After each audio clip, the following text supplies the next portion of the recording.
Attention, teenagers, nobody really looks like that. The universal truth of puberty and adolescence is body change, and relatively rapid body change.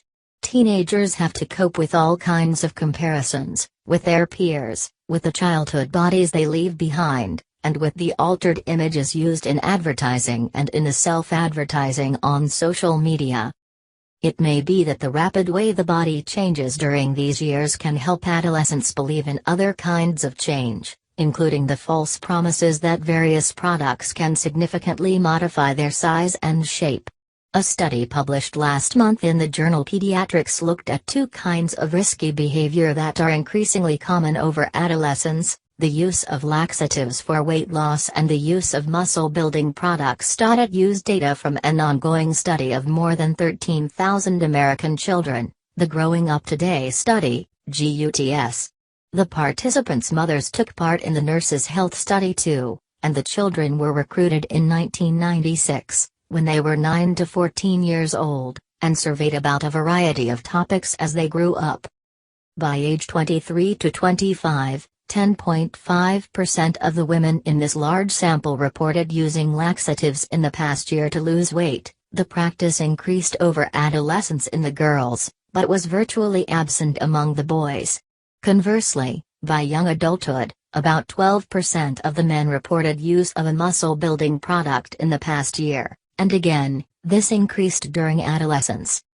So a lot of young women are taking laxatives to try to become very thin, and a lot of young men are using products to help them bulk up and become more muscular. The researchers were interested in how these practices were associated with traditional ideas of masculinity and femininity. They found that, regardless of sexual orientation, kids who described themselves as more gender-conforming were more likely to use laxatives, the girls, or muscle-building products, the boys. The link is the perception that they are going to alter your weight, shape, appearance, said Rachel Rogers, a counseling psychology researcher who studies body image and eating concerns and is an associate professor of applied psychology at Northeastern University. The representations of ideal appearance in society are very restrictive and very unrealistic both for men and for women, she said. They portray bodies that are unattainable by healthy means. Gerald Calzo, a developmental psychologist who is an assistant professor at Harvard Medical School, and the lead author on the study, said that one important aspect of this research was the way it highlighted the vulnerability of those who identify with traditional gender ideals. Usually in research we tend to focus on youth who are non-conforming, who we might focus on as more at risk for negative health outcomes, depression, who might be ostracized or victimized, he said.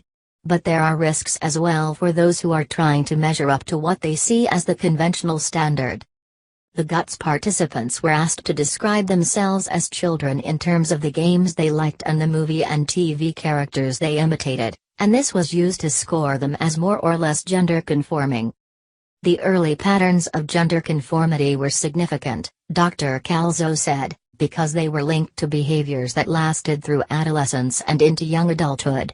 Laxative use increases with age, muscle-building product use increases with age, he said. There is a need for early intervention. Chronic use of laxatives can affect the motility of the bowel so that it can be hard to do without them, and overdoses can alter the body's balance of electrolytes, to a really dangerous extent. There's a lot of shame and guilt for laxative abuse, said Sarah Foreman, an adolescent medicine specialist who is the director of the Outpatient Eating Disorders Program at Boston Children's Hospital.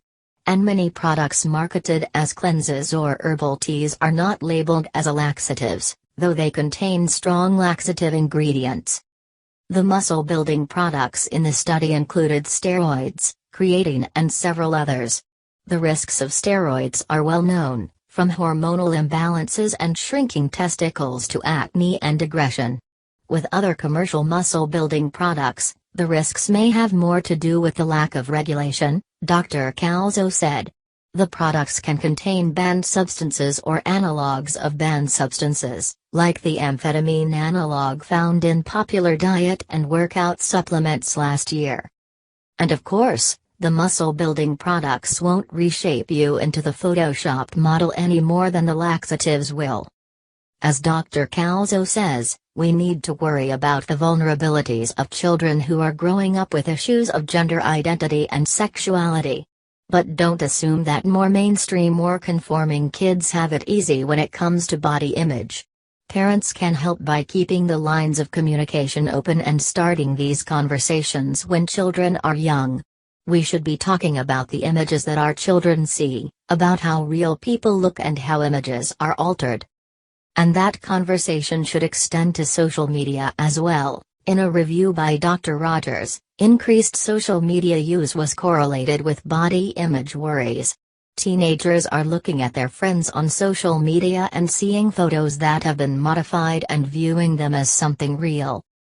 The other message for parents is about helping to model healthy eating, family meals, realistic moderation around eating and exercising, and to refrain from any kind of negative comments or teasing about a child's body. Research has shown people who have more body satisfaction actually take care of themselves better, which suggests that the approach of making them feel bad is actually not helpful, Dr. Rogers said. Every adolescent, across gender identity, gender conformity, and sexuality, lives with a changing body and the need to navigate body image and identity. There are a lot of unrealistic images out there to measure yourself against, and a lot of false promises about how you might get T.